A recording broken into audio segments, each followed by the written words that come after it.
Salut YouTube, c'est Jordan. Je sais, ça fait très longtemps que vous ne m'avez pas vu, mais je suis de retour pour vous proposer de nouvelles vidéos. J'avais pas mal de choses à régler en dehors de YouTube. Maintenant, tout est réglé. Comme vous pouvez le voir, j'ai un nouvel appartement. Tout va bien, tout va très bien et je suis de retour.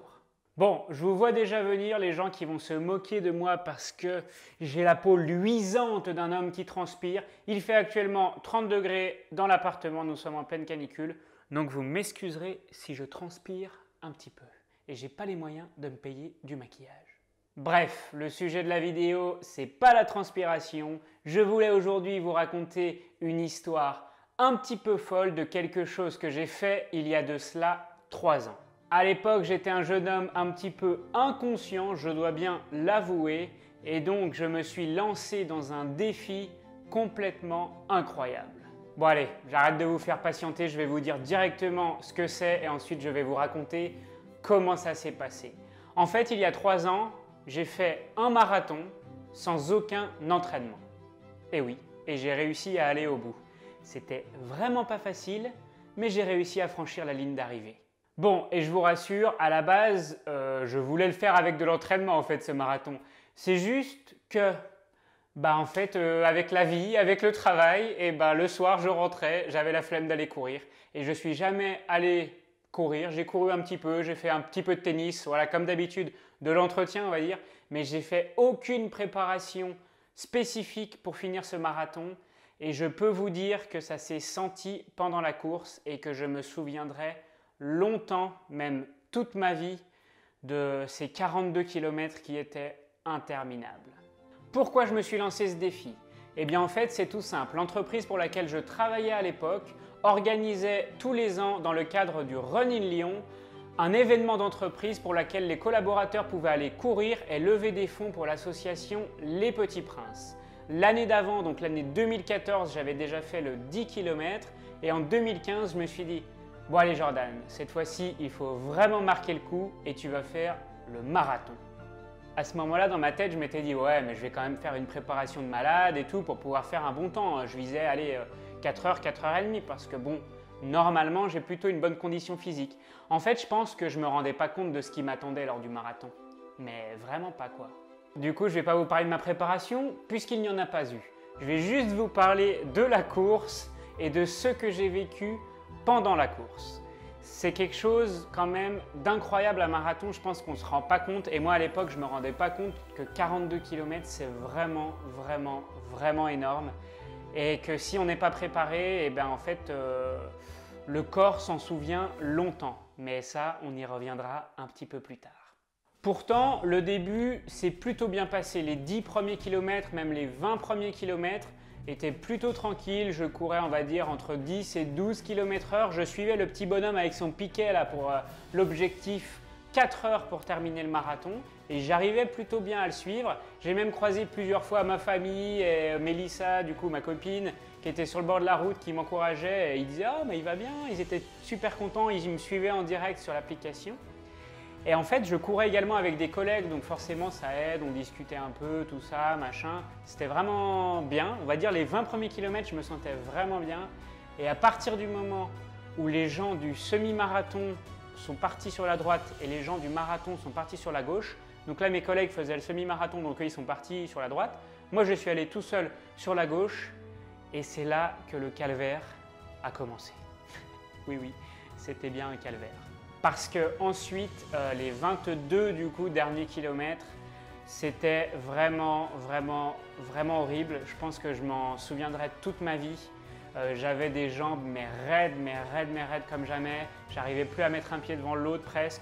En fait, si vous voulez, je courais comme ça pendant, allez, on va dire 10 mètres. Après, j'étais obligé de m'arrêter, j'étais comme ça par terre. Après, des fois, je marchais, des fois, je boitais. Et du coup, moi j'étais parti sur des plutôt bonnes bases, on va dire 4 heures pour un marathon, c'était plutôt pas mal. Et du coup, je voyais tout le monde qui me doublait, je voyais tous les gens qui continuaient à courir et moi qui étais là, qui n'arrivais plus à mettre un pied devant l'autre. C'était long, c'était très long mentalement, c'était vraiment très difficile. Mais vraiment difficile, quand je vous dis difficile, c'était vraiment dur. Et puis Eh bien, je continuais, j'essayais d'avancer, je me disais, allez Jordan, faut y aller, faut aller jusqu'au bout, essaye de repousser tes limites et tout. Et bah du coup, je continuais à courir, tout le monde me doublait, des fois il y avait des gens qui étaient un petit peu dans le même état que moi, donc on restait un petit peu ensemble. Mais pour finir, je disais, allez-y, parce que moi là, j'arrive plus à avancer et j'avais les jambes dans un état pas possible, les pieds dans un état pas possible. Enfin, c'était vraiment horrible. C'était pas tant le cœur qui bat ou autre, c'était vraiment les jambes qui étaient le plus difficile. J'avais l'impression de plus pouvoir mettre un pied devant l'autre, quoi, tout simplement. Et puis à un moment donné, j'arrive, on va dire, vers Gerland, donc je pense que c'était autour du 30e kilomètre. Et là, du coup, ma famille, j'ai su après coup, commençait à s'inquiéter parce qu'ils ne me voyaient plus dans les intermédiaires, alors qu'ils me voyaient dans tous les intermédiaires sur le téléphone. Et là, ils ne me voyaient plus du tout sur aucun intermédiaire. Ils disaient, mais qu'est-ce qu'il a eu? Ils pensaient qu'il m'était arrivé quelque chose. Et du coup, on était vers Gerland. Et là, je me suis dit, bah, Jordan, c'est pas possible. Ça faisait au moins 5 minutes que j'étais comme ça, les mains sur les genoux. Enfin, j'essayais de m'étirer. J'étais comme ça, je faisais des trucs d'étirement et tout. Et du coup, eh ben, je me suis dit, bah, Jordan, faut arrêter, quoi. Ça sert à rien de continuer. Abandonne, arrête, quoi, abandonne. Et puis je continue, du coup je me dis bon bah dès que je vois un gars, quelqu'un du staff un peu, ou je sais pas, un gars de la Croix-Rouge, je dis bah que je veux arrêter parce que voilà, et en fait je croisais personne, donc je me suis dit bah pourquoi abandonner? De toute façon, pour retrouver ta famille, tu es obligé de retourner à la ligne d'arrivée puisqu'ils t'attendent là-bas. Et du coup, toi, sinon, le seul moyen, ça aurait été de marcher, d'aller prendre un métro, mais j'avais pas de téléphone sur moi, j'avais pas de monnaie, j'avais rien. Donc du coup, j'ai dit bon bah maintenant, tu n'as pas le choix, il va falloir terminer, Jordan. Donc eh ben, j'ai continué, j'ai fait comme j'ai pu, j'ai continué encore et encore et encore. À un moment donné, en plus, j'arrive vers Confluence, donc c'est un nouveau quartier un peu à la mode, plus très loin de la ligne d'arrivée, on va dire, je devais être aller à 6-7 km de la ligne d'arrivée. Et là, alors là, je peux vous dire que ça m'a mis un énorme coup au moral également, parce que j'arrive à un endroit et je vois les policiers qui étaient en train de ranger les barrières qui bloquaient la circulation. Et puis je leur dis, mais pourquoi il y a encore des gens, non, derrière moi, je ne suis pas le dernier. Ils me disent, ah bah je pense que vous êtes dans les derniers, là ça fait un moment qu'on n'a plus personne, ouais vous devez être dans les derniers. Donc là ça m'a mis un gros coup au moral, j'étais dégoûté, moi je me suis dit, bon je ne dois pas être le seul dans ce cas-là quand même, il doit y en avoir d'autres. Eh bien, si, j'étais l'un des seuls, même s'il y en avait d'autres qui étaient encore un petit peu derrière, j'étais vraiment dans les derniers. Et puis, à un moment donné, j'arrive à 4-5 km de l'arrivée, et là, du coup, mes parents, surtout mon père, en fait, qui s'était inquiété du fait qu'il ne me voyait plus sur les intermédiaires, il avait fait le chemin en sens inverse, et du coup, là, il m'a retrouvé, et là, je peux vous dire que ça m'a quand même remis un petit coup de boost de revoir mon père. Il m'a aidé, il m'a un peu soutenu comme ça, avec le bras, et ça m'a vraiment aidé de voir mon père à ce moment-là, de faire la fin avec lui. Il m'a vraiment aidé. Là, j'ai pu réussir à un peu recourir ou un peu marcher normal. J'ai retrouvé un peu, on va dire, un 4e, 5e ou 6e souffle. Je ne sais pas c'était le combien, mais voilà, ça m'a un peu aidé. Et puis du coup, j'ai fini la course avec mon père. Et puis il y a Mélissa aussi qui m'a rejoint à, on va dire, 3 km de l'arrivée, qui a fait la fin avec moi. Et j'ai fini la course avec eux, du coup, un peu en marchant, un peu en courant. J'ai couru sur la dernière ligne droite quand même parce qu'il y avait encore un petit peu de monde. Mais bon, sinon, j'arrivais plus, quoi. J'étais vraiment au bout de mes forces. Vraiment au bout de mes forces. Et puis ensuite, j'arrive à l'arrivée. Je prends ce t-shirt. Regardez-moi ça, ce t-shirt. I'm a finisher. Run in Lyon, 4 octobre 2015. 42,19 195 km avec le petit parcours que j'ai fait. Donc voilà, I'm a finisher. Et oui, j'ai fini. Et à l'arrivée, eh bien en fait, c'était la place Bellecour à l'arrivée. Sauf que normalement, on pouvait se faire masser, tout ça, récupérer.